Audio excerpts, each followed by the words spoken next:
Sabato 24 gennaio. San Francesco di Sales, vescovo e dottore della Chiesa. È il 24esimo giorno dall'inizio dell'anno, ne mancano 341 al termine. Il sole sorge alle 7:40 e tramonta alle 17:06. La luna si leva alle 10:05 e tramonta alle 23:34.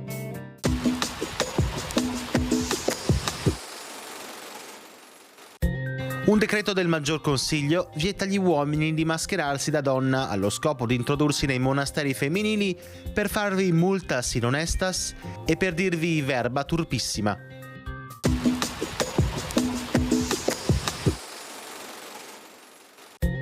Le previsioni per domani. Cielo molto nuvoloso, salvo possibili parziali schiarite nel pomeriggio.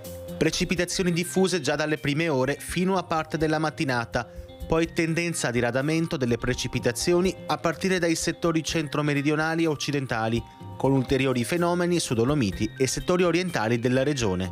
Limite della neve fino a fondovalle sulle Dolomiti e localmente anche in alcuni fondovalle prealpini, altrove intorno agli 800-1000 metri. Temperature senza notevoli variazioni.